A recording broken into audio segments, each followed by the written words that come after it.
Di video sebelumnya, kami sudah pernah membahas mengenai beberapa desa terapung yang ada di dunia. Desa-desa ini menawarkan pemandangan yang luar biasa dan sangat unik. Selain itu, kondisi lingkungan yang tidak biasa ini juga menimbulkan banyak pertanyaan. Seperti bagaimana mereka mendapatkan air bersih untuk diminum, cara membuang air besar dan kecil, di mana mayat dimakamkan jikalau ada warga desa terapung yang meninggal dunia, hingga pertanyaan nyeleneh seperti bagaimana cara kurir paket mengantar paket ke desa ini. Nah, dalam kesempatan kali ini, kami akan membahas itu semua. Dan desa terapung Tonle Sap di Kamboja akan menjadi pokok pembahasan kita.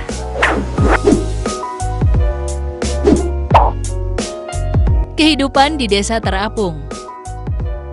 Seperti yang sudah dibahas pada video sebelumnya, Danau Tonle Sap di Kamboja adalah danau terbesar di Asia Tenggara. Ribuan orang tinggal di desa terapung ini. Tonle Sap menampung ratusan rumah di desa terapung. Menurut laporan, ada hampir 170 rumah desa terapung yang berdiri di atas panggung yang menjulang tinggi di danau. Meski terlihat sangat indah, pada kenyataannya desa terapung menyimpan banyak kisah pilu. Bagi kita yang biasa hidup di darat, pastinya akan kesulitan dalam menyesuaikan diri dengan kehidupan desa terapung. Warga desa Tonle Sap biasanya buang air kecil dan besar langsung ke lingkungan, mencemari sumber air untuk minum, mencuci, mandi, berenang, dan memancing. Setiap rumah biasanya mendirikan jamban yang ditutupi terpal dan juga papan. Membuang air besar dan kecil langsung ke bawah rumah adalah jalan satu-satunya. Karena tidak mungkin bagi mereka untuk mencari daratan ketika ingin membuang kotoran, apalagi saat malam hari.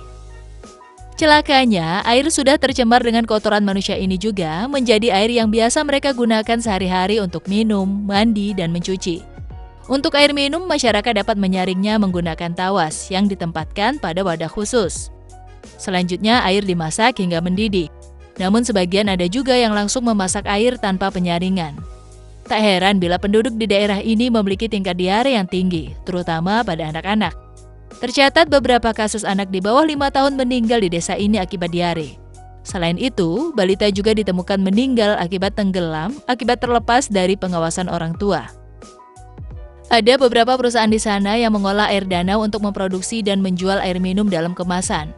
Namun masalah utamanya adalah tidak semua penduduk setempat mampu membeli air minum.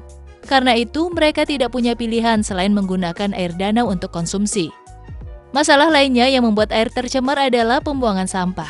Sampah plastik dan lainnya selama ini dibuang langsung di danau.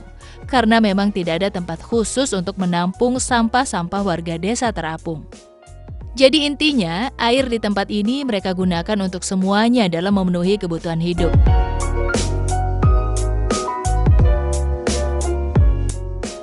Solusi untuk desa terapung yang lebih baik.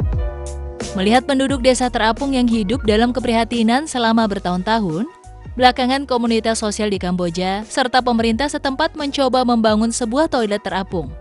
Toilet terapung ini menggunakan teknologi yang disebut the handy pot.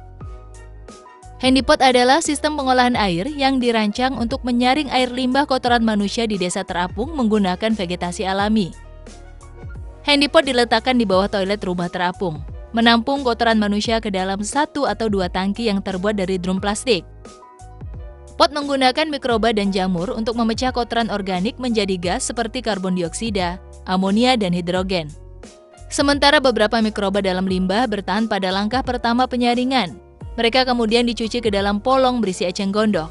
Selanjutnya, akar eceng gondok mengumpulkan bakteri, meninggalkan air di sekitarnya yang cukup aman untuk bermain dan berenang. Tetapi tidak untuk diminum. Pengujian lebih lanjut sedang dilakukan untuk sepenuhnya mengolah air limbah. Meski tak sepenuhnya menghindari para warga membuang kotoran di danau, setidaknya teknologi ini berangsur-angsur mengurangi jumlah kotoran manusia yang langsung dibuang ke danau. Tercatat sudah ada beberapa rumah yang menggunakan toilet apung ini, namun belum keseluruhan. Pada tahun 2019, Yayasan Peduli Lingkungan Global Nature Fund bekerja sama dengan LSM Kamboja bernama Fisheries Action Coalition Team. Mereka membangun proyek kios air minum terapung dengan teknologi ultrafiltrasi untuk memasok setidaknya 1.000 penduduk dengan air minum bersih. Mereka juga membentuk komite air lokal untuk mengelola dan memelihara infrastruktur air.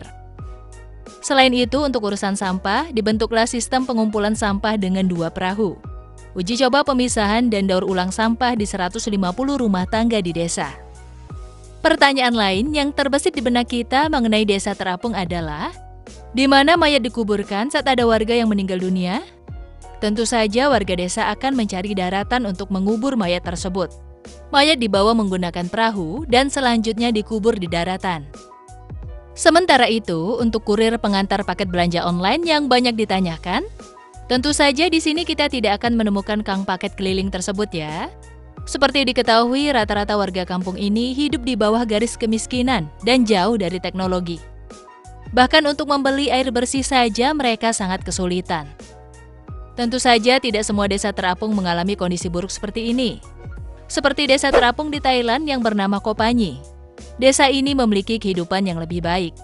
Desa Kopanyi memiliki sanitasi yang memadai, dapat menikmati listrik dari panel surya, kehidupan yang lebih tertata, memiliki fasilitas olahraga, masjid tempat beribadah, dan masih banyak lagi fasilitas lain.